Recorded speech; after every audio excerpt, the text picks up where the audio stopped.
नमस्कार। आपके अपने इस YouTube channel astro guide Malik में आप सभी का वेलकम। बात आज करेंगे हम चंद्र ग्रहण के ऊपर। दोस्तों, जीवन में वैसे तो हर दिन नया होता है, हर हर मिनट हमारे लिए एक कीमती जो है वो बोला गया है। लेकिन ग्रहों की विडंबना देखिए, ग्रह जब आपके फेवर में होते हैं तो आपको हर वो ऊंचाइयां जो है वो देते हैं, और जब ये नेगेटिव होते हैं तो आपकी दशाएं, आपकी मनोदशाएं जो हैं वो ये खराब के हालात जो है ये बना देते हैं। तो इसी तरह कुंडली में ग्रहों की विडंबना में बात मैं आज करूंगा चंद्र ग्रहण की। 25 मार्च 2024 ये दिन अपने आप में इतना इम्पोर्टेंट है क्योंकि इस दिन ग्रहों के राजा सूर्य भी राहु के साथ है, और ग्रहों की रानी या हम बोले कि माता कहीं ना कहीं चंद्रमा केतु के साथ होंगे कन्या राशि के अंदर। दोस्तों, सूर्य राहु चंद्र केतु ये दोनों आमने सामने होंगे। मीन का सूर्य होगा और कन्या का चंद्रमा होगा केतु के साथ। और जब कभी कुंडली में ग्रहण लगता है, ग्रहों को कहीं ना कहीं युतियां बनती हैं, तो ये प्रभाव आपकी जिंदगी में भी आता है। हमारी बॉडी के अंदर दोस्तों 70% पानी है।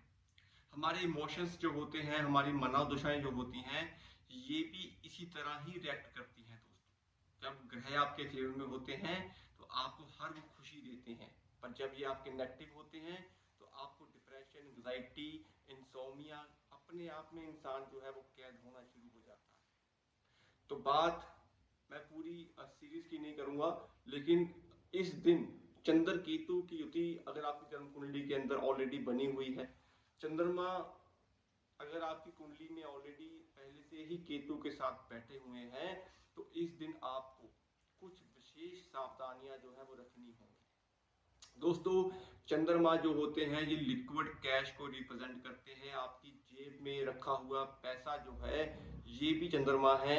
रोज का आदान प्रदान पैसों का ये भी चंद्रमा है। आपके घर के अंदर जो आप सुख सुविधाएं भोगते हैं ये चंद्रमा है।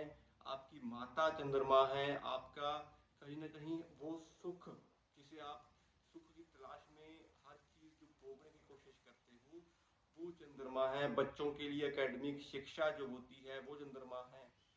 आपकी सोच केतु है, और सोच अगर आपकी नेगेटिव हो जाए तो वो चीज जो है वो चंद्रमा नेगेटिव के नकारात्मक ऊर्जा का प्रभाव होता है।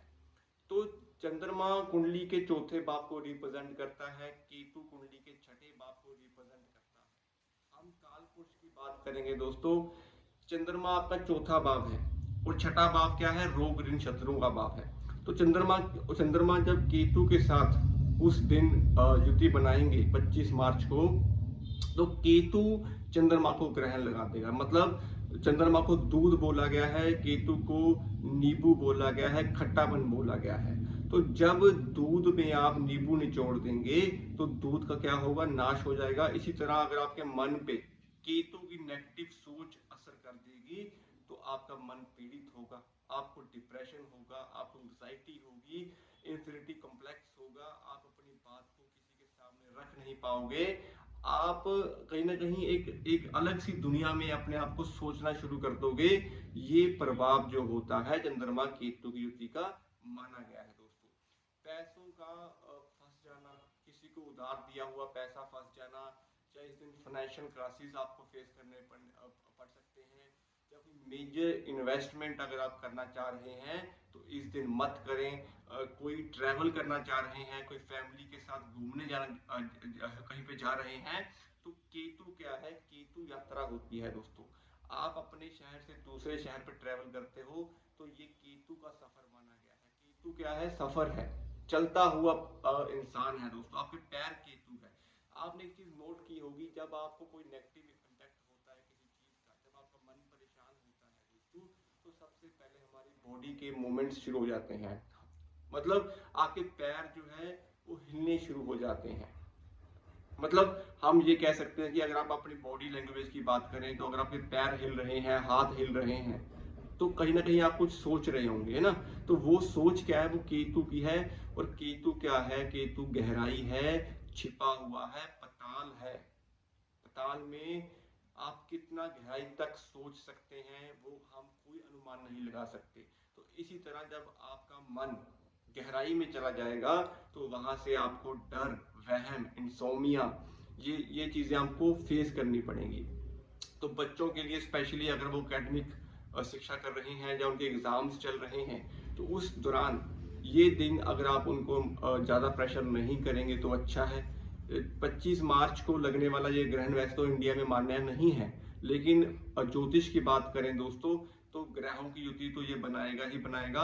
और अगर आपकी जन्म कुंडली में चंद्रमा या फिर केतु की दशाएं दशाएं लगी हुई हैं तो ये आपके ऊपर ज्यादा इम्पैक्ट करेगा।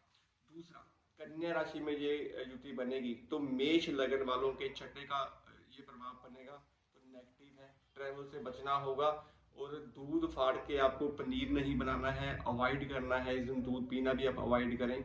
दूसरा दोस्तों, कुंडली में छठे का, अष्टम का या फिर द्वादश का आपकी जन्म कुंडली में ये संबंध कहीं पे भी बन रहा होगा तो आपको उस दिन परहेज जो मैंने आपको बताए हैं वो आपको जरूर अपनाने हैं।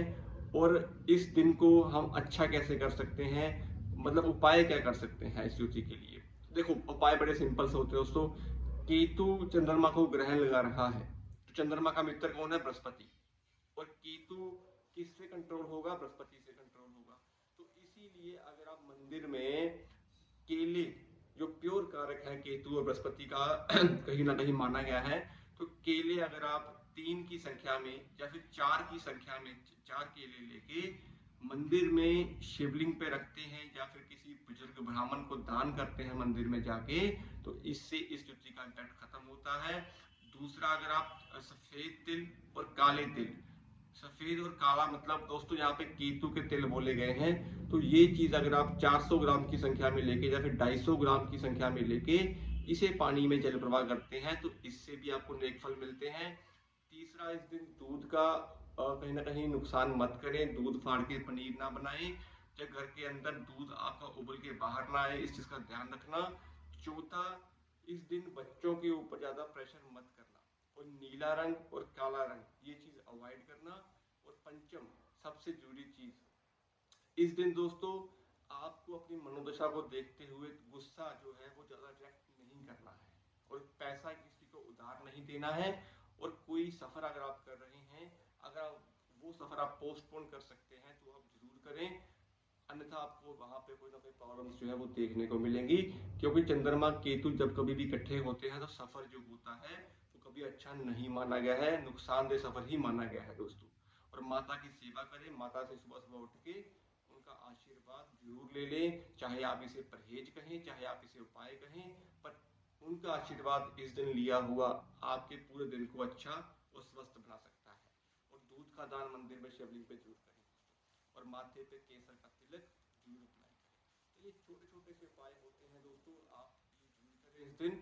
और बाकी ग्रहों की संख्या में वर्षफल, गोचर, ये सब चीजें इम्पैक्ट करती हैं कुंडली बनाने के टाइम पे हम ये चीजें देखते हैं दोस्तों।